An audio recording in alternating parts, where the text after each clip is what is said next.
Rodrigo Roa Duterte!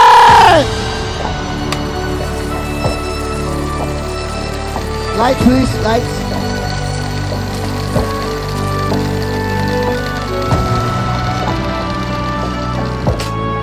Sigaw nyo sa punta!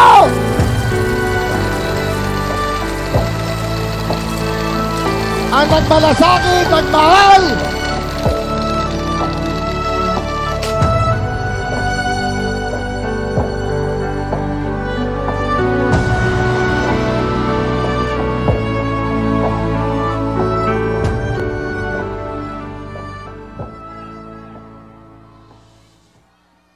Kindly sit down.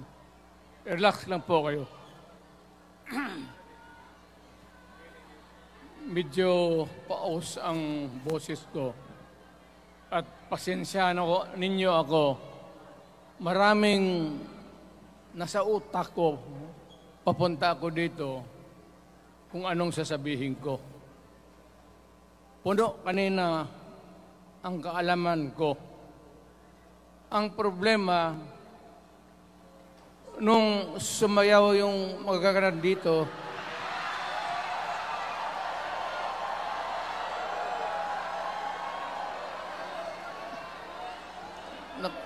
nakalimutan ko. Matanda na rin kasi ako. Ano ito? Meeting de Avance? Alam mo, nung unang panahon, wala naman tayong kamuang-muang, wala naman tayong kalaban, wala namang nagagalit sa atin. Pumunta ang Espanyol at inagaw ang ating lupa, hinirang. For 400 years, nagtiis ang Pilipino subjugated by foreigners. Then, during the American and Spanish War, natalo ang Espanyol at napunta ang ating bayan sa Amerika. Anak ng grabe ang tiis ng Pilipino, yung mga lolo natin, kung gaano na lang sila pinahirapan. Alam mo noon, kung hindi ka magsimba, ay may mga pare nandyan, they know the history of Christianity. Alam mo noon, kung hindi ka magsimba, 10 palo sa katawan mo. You doubt my... Ayan si Father Ibasco, Chief of Staff ko sa City Hall. Siya yung NPA leader doon sa Libungan, may plenum ang komunista. Itong mga sundalo natin, nandito sa harap ko, nahuli yan si Ibasco. At ako naman ay fiscal noon, pumunta ako sa Katitipan para i-administer ko yung oath niya, yung statement niya kung totoo o hindi. Pagkatapos noon, sabi ng mga sundalo, Piskal, papatayin namin itong 2 pare. Father Tison, Waray, pati si Father Ibasco. Bumaba yan sila sa Visayas para makiksapalaran sa NPA. Sabi ko, wag, kasi pare yan. Puta, alam mo, ang Diyos nandyan eh. Kung ito lang naman yan ang prinsipyo, ideolohiya, Hindi naman kriminal yan, kidnapper o pusher. Sabi ko, kulungin na lang ninyo.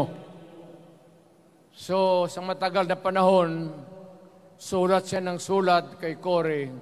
Eventually, na-release yan sila lahat, pati na ang asawa nila Quintanar, yung mga komunista, mga Esparo, nanggaling dito at naging uso sa buong Pilipinas, yung pagpatay.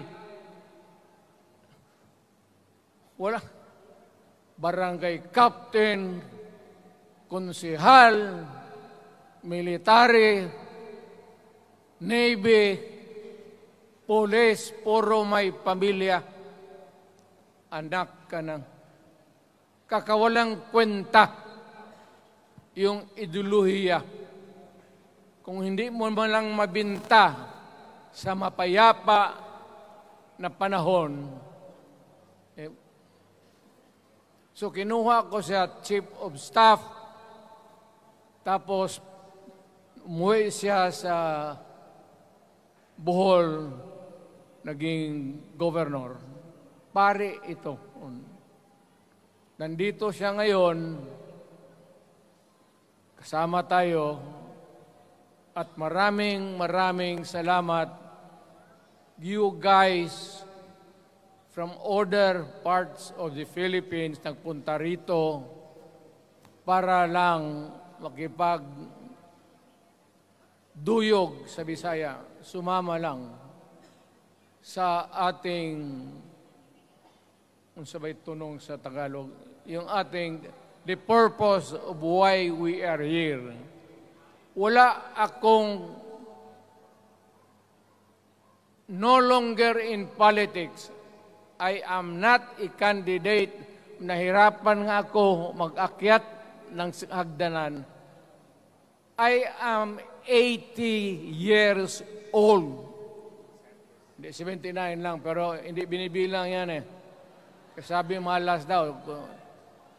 Sabi ng asawa ko, 80 na ako. O, sige, 80 na. Pero nung lumabas itong People's Initiative, okay man yan. Abogado ako. There are 3 ways of amending the Constitution. Mag-constitutional convention, mag-election tayo sa political districts ng representante para sa assembly to convene there and propose changing or modification of our Constitution. Itong People's Initiative, pati itong Congress, they would convert the Congress into a constituent body and propose the Constitution. Alinman dyan sa lahat, it will be submitted to the people for ratification. Ang problema dito, ako, Mr. President, Ma'am Lisa Araneta Marcos, hindi ninyo ako kalaban. Wala akong sinasabi ng masama. Hindi lang ako makakampanya noon. Alam mo, iniiwasan ko ito. Itong panahon na ito talaga ang iniwasan ko kasi mapipilitan ako ngayon magsalita laban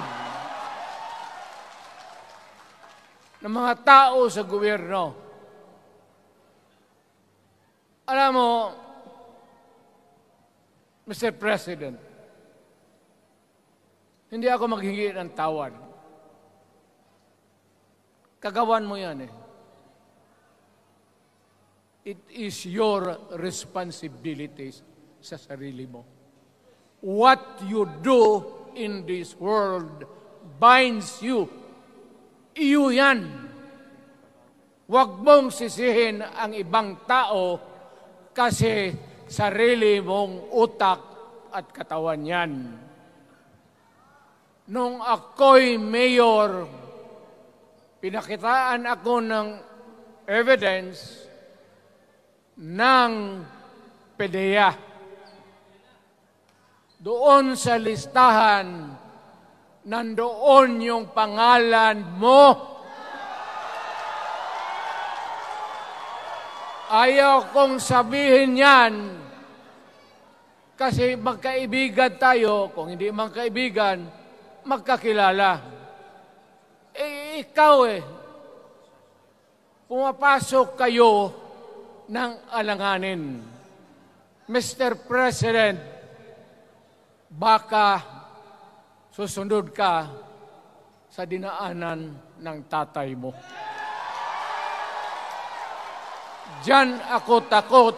Ayaw ko mangyari sa iyo yan.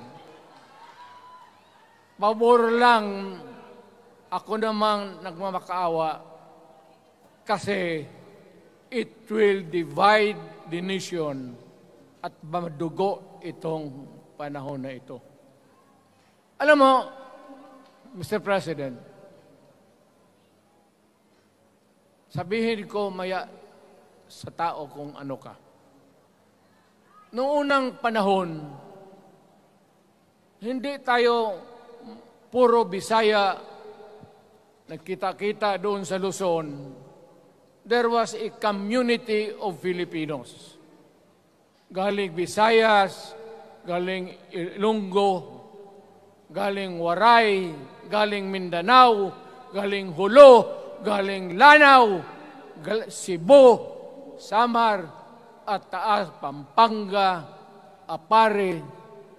Nagkita-kita yung mga minono natin. Kasi hinawakan tayo ng Espanyol, pati Amerikano. Nung dumating ang panahon na tayo'y nagkaharap na, sabi ng mga lolo natin, ano ang gawain natin sa bayan natin?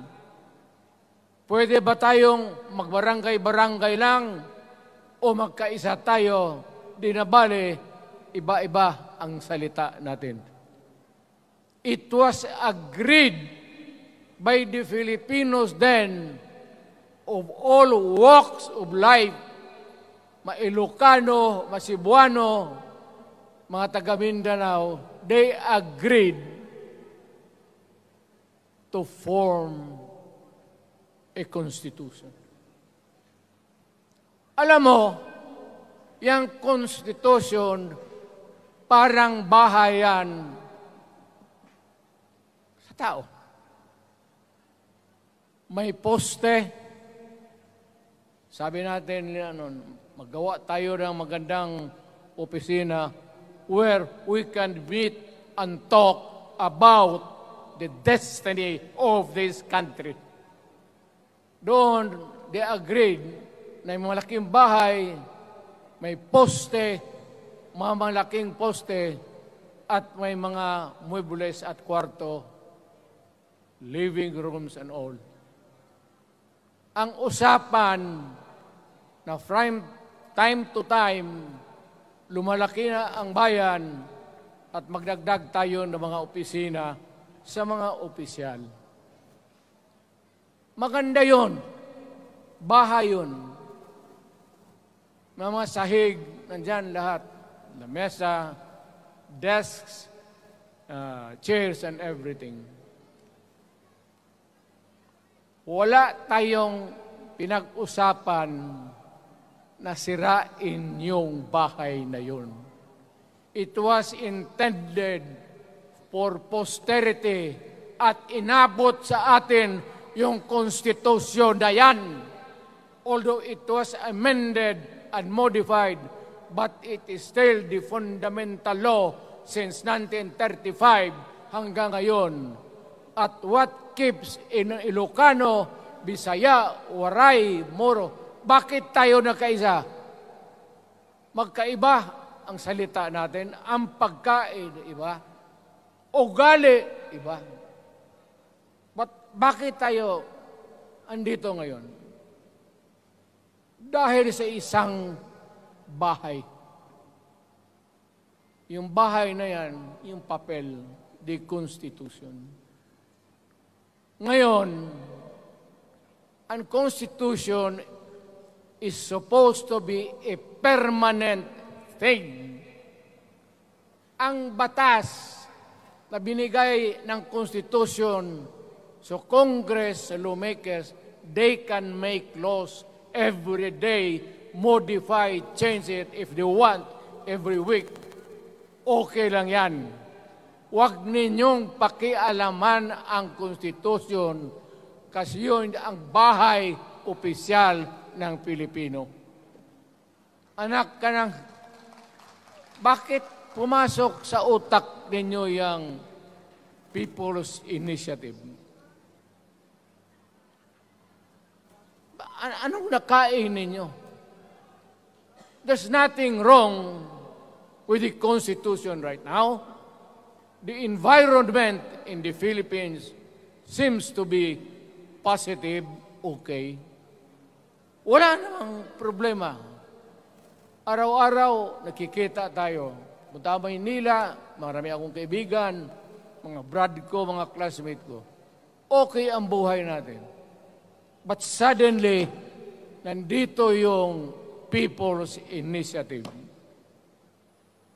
Alam mo, sa umpisa pa lang, nagdududa na ako. Bakit? People's Initiative manggaling sa tao. Dapat yan galing sa mga purok at doon sa barangay at doon sa DILG, ipasa nila sa syudad, sa probinsya at sa national office. Dito mga congressman,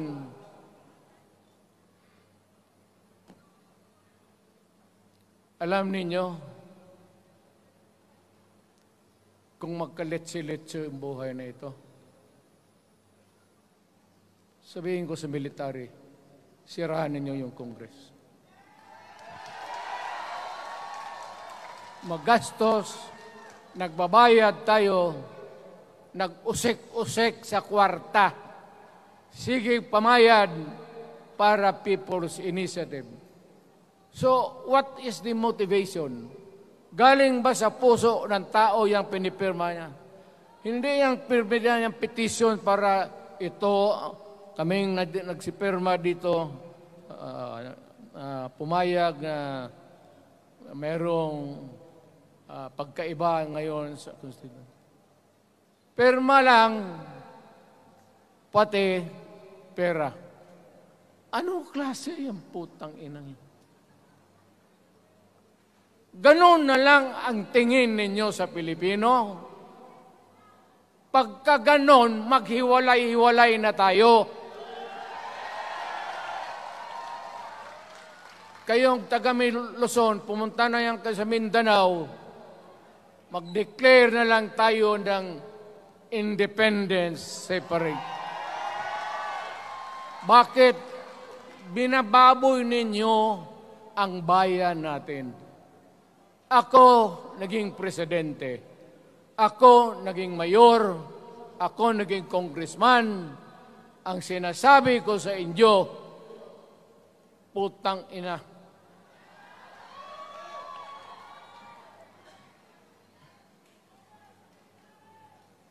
Malinis to.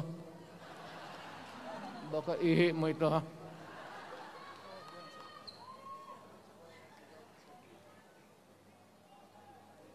Kakaubos talaga ng laway itong...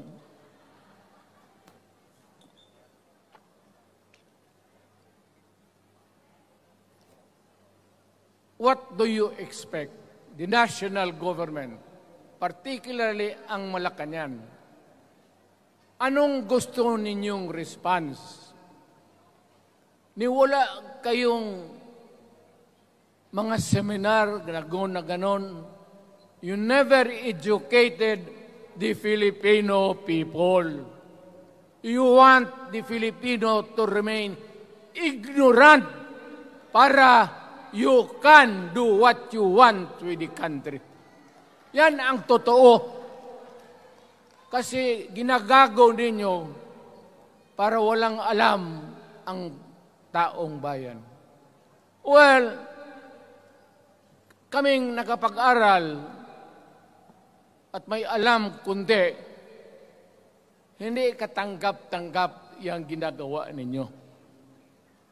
Sa umpisa pa lang, binibili na ninyo yung signature ng Pilipino. Yun ba ang People's Initiative? You know, national, provincial, city, munisipyo, then di barangay. Yan ang echelons ng power sa gobyerno. Hindi naman ninyo gigamit ang barangay at binigyan mo ng 20 milyones isa't isa sa kanilang mga congressman. At binibili ang Pilipino. Alam ninyo kung ano yan? Kaluluwa ang ninyo ang binibili ng taong bayan. Hindi ako mapayag ng ganon. Nakapag-aral ako, hindi naman ako ignorante. Bakit ka mag-people's change? Ang problema ninyo, ganito. Hindi pa, pauna.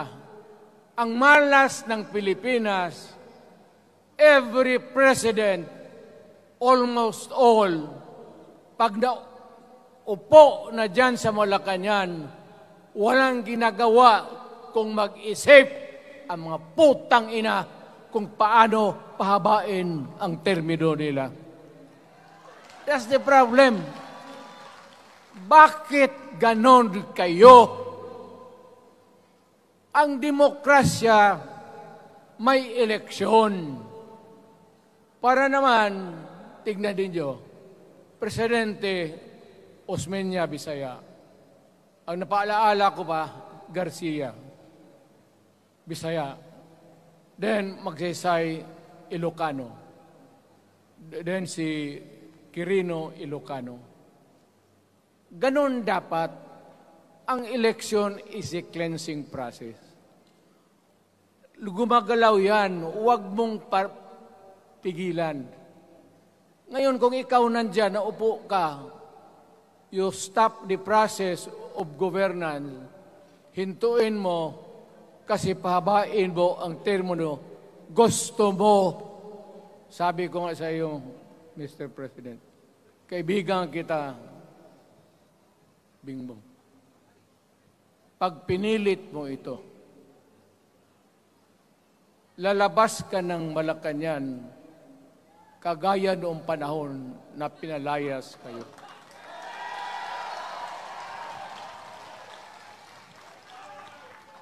Alam ninyo, kung hindi na talaga ito mapigilan, nandyan ang military pati pulis, makinig kayo. Pag-aralan ninyo kung ano yung pinapakain nila sa taong bayan.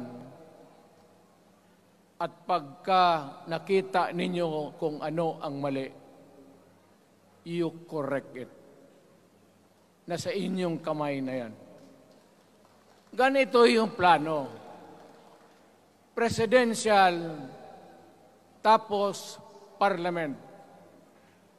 Ang presidential, lahat kayo, ako, ikaw, lahat, hanggang doon, nagboboto, direct vote to elect a president.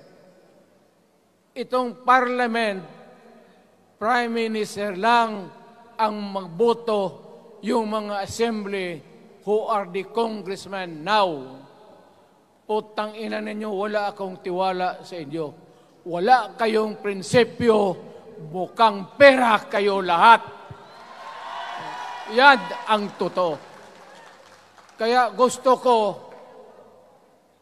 pag nagka-letse-letse nga, pumasok ang military, palitan ninyo lahat.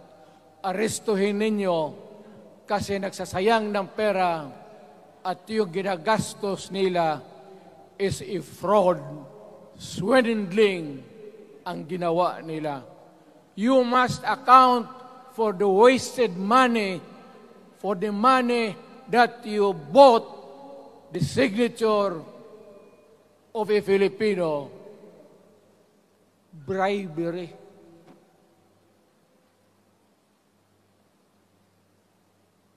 magdasal lang kayo. If by the grace of God, mabalik ako,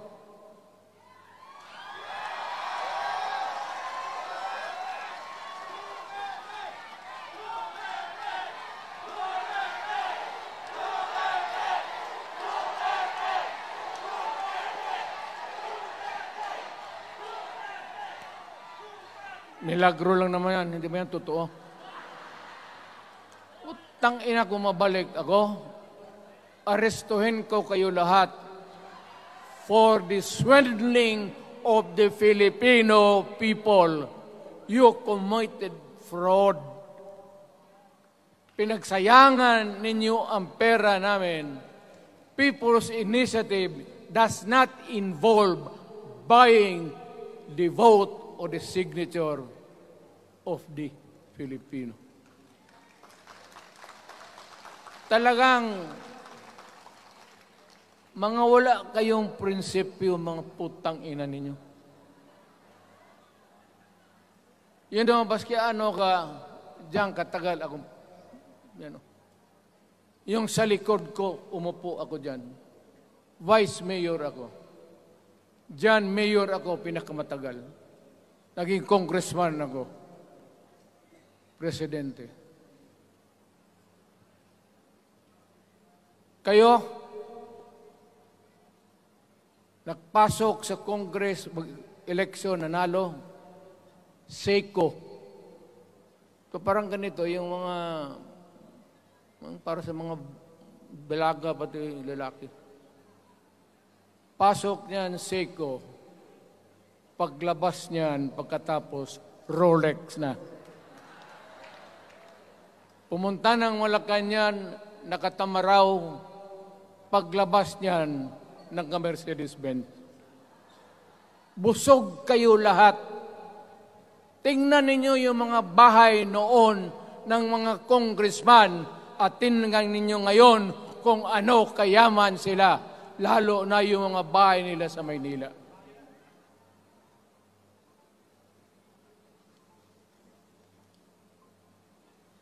Wala kayong masabi sa akin. Alam mo bakit diretsahan ako magsalita?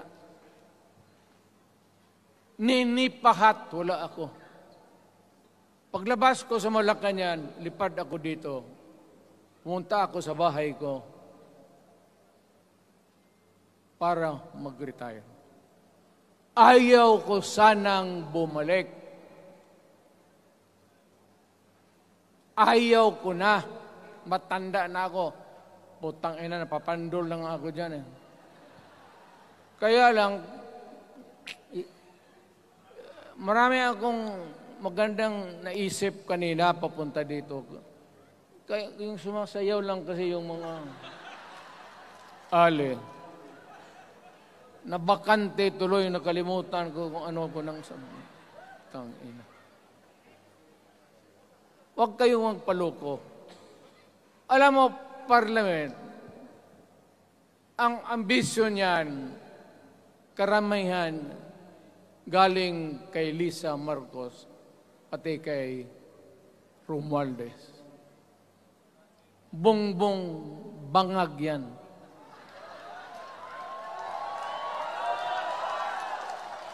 That's why, sinasabi ko na sa inyo ngayon, si Bongbong Marcos bangag noon, ngayong presidente na, bangag natin ang presidente. Kayong mga military, alam ninyo yan. Lalo na yung nasa Malacanang. Alam ninyo. The Armed Forces of the Philippines, alam ninyo. May drug addict tayo na presidente, putang inang yan. Ayun ang, bakit ako nagkaroon ng kaso ng ICC? Sabi nila, pinapagpatay ko raw yung mga drug pusher at drug addict. Mabutit na lang, wala na ako sa pwesto, baka kasali ka pa. No, Mr. President, pinilit ninyo kami. Kayo yung sa Bisaya, kinikitoy mo yung Pilipino. You are testing the waters. Not even. You are, pushing to the limits ang pasensya ng Pilipino. Wag na wag mong gawin yan. Wag mong gawin yan, wag mong ituluyan kaya magkagulo. Pag hindi namin napilitan kayo sa mga rallies, sa aming mga boses, ang sentimento namin, ako'y sinasabi ko sa military, nag-hemorrhage ang bayan, gastos dito ng gastos doon. Tapos kung mag-speech, ang pinag-usapan ang putang inang pobreng Pilipino. Gastos dito, gastos doon. Mga military, maawa kayo sa bayan.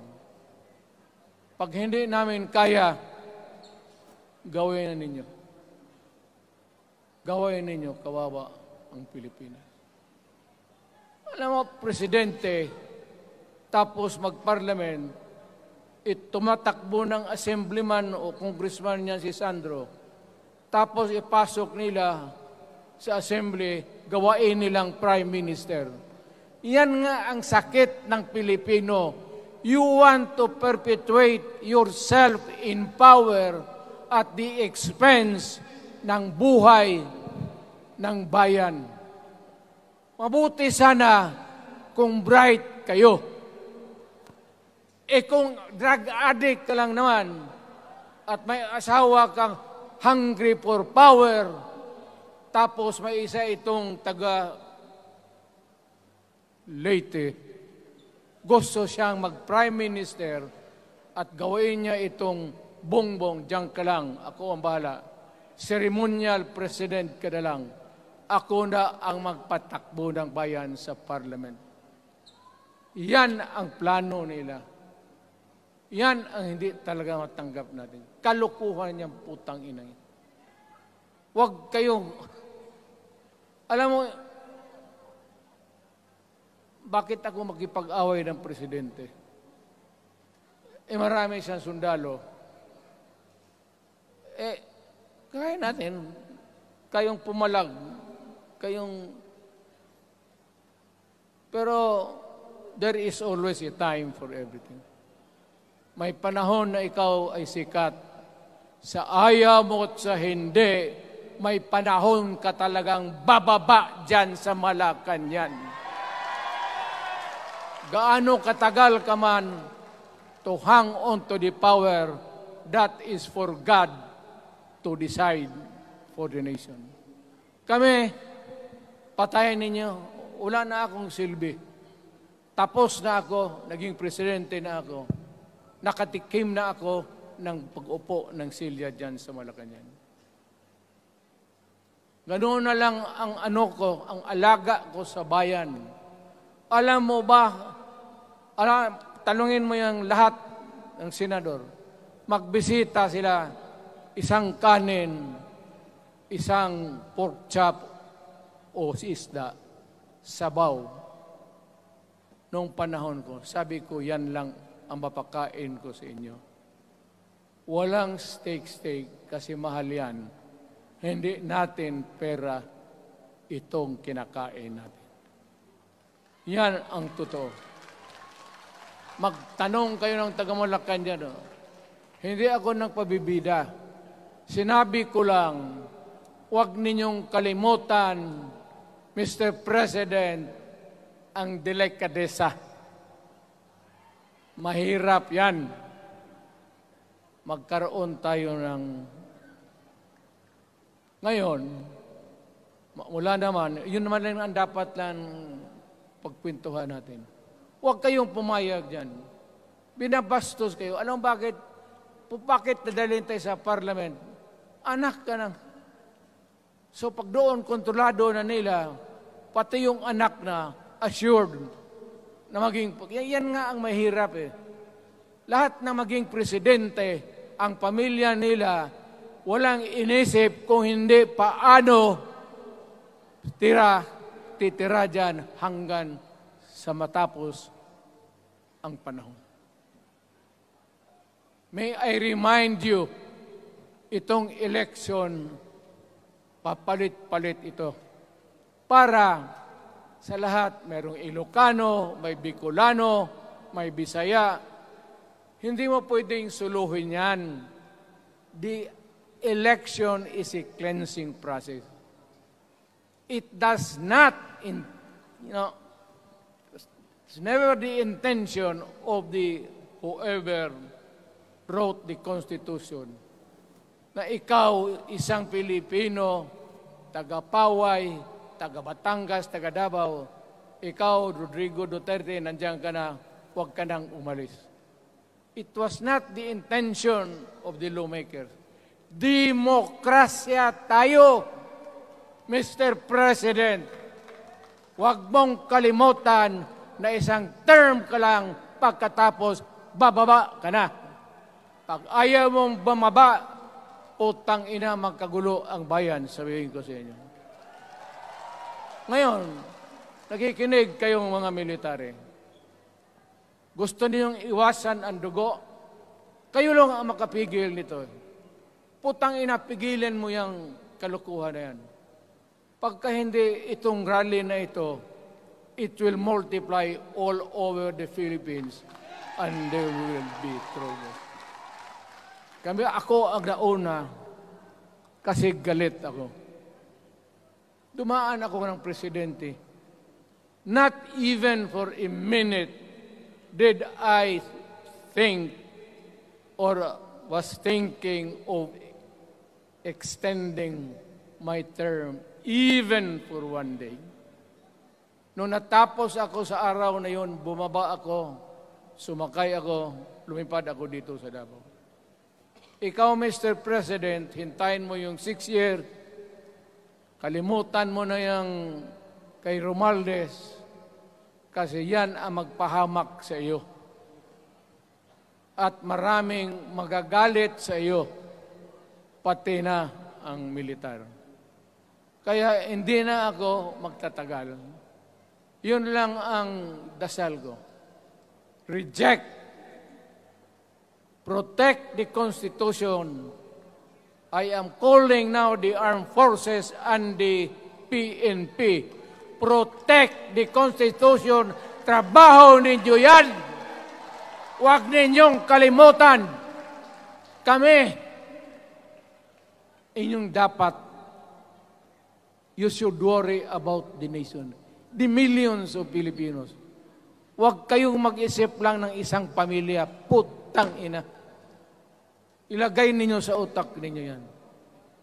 Bahala kayo. Balang araw, magsisihan.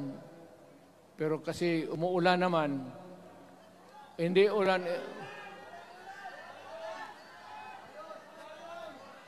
Hindi, shower lang yan doon sa Malacanang, ginagawa nila, pasirit doon.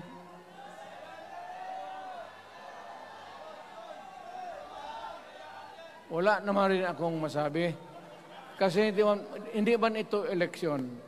Nakafocus lang ako sa People's Initiative and the way that they are handling the process of the People's Initiative.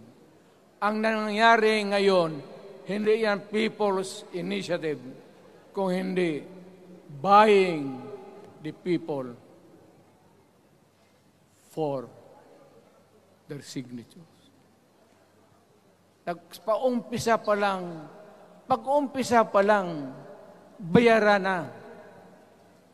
At maniwala ka ng Constitution, lalabas yan maganda. Kung pira-pirahin lang tayo. Balang araw, wala na ako sa buhay. Maybe 10 years, 5 years from now. You might want to change some provision. Yung sabi nila, the usual excuse is economic provisions lang ang aming pakialaman. Putang ina, huwag kayong maniwala dyan sa mga yawa na yan. Puro kasing sinungaling ang mga ulol Alam mo, pag nagtawag ka ng Constitutional Convention through People's Initiative or when you open the Constitution, hindi mo pwedeng limitahan ang powers na yan. It's unlimited. Kung ano ang gawain nila at kung ano ang utos ng may pera, kung bayaran sila, ipagbili talaga tayo. Ipauhanin na lang ako, naghingi ako ng may mga congressman dito. Ito yung matitino. Nandito si Congressman Alvarez. Pumunta talaga siya. Hindi man kasi niya ako hinayaya. Kapupunta sana ako ng Tagum. Para lang ako galit talaga. Bakit po putang ina? Siga. Bakit? Bisaya pa makumutan ko na imong naong. Magharap ka sa akin, ganoon ko yung mukha mo. Bakit? Bakit bigyan mong problema ang Pilipino?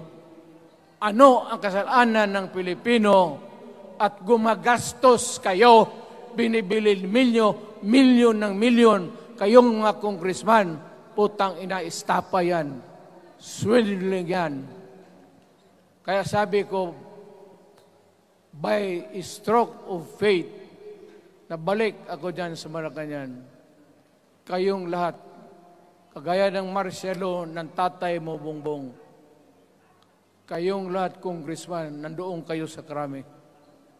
Ipasok kayo ng 2 taon para leksyon ninyo. Hindi ka maleksyon ng kalukuhan ninyo. Wala. Hindi pa nga naayos ang kati. Ano bang, what's wrong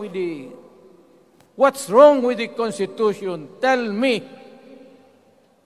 Kung hindi yung inyong ambisyon.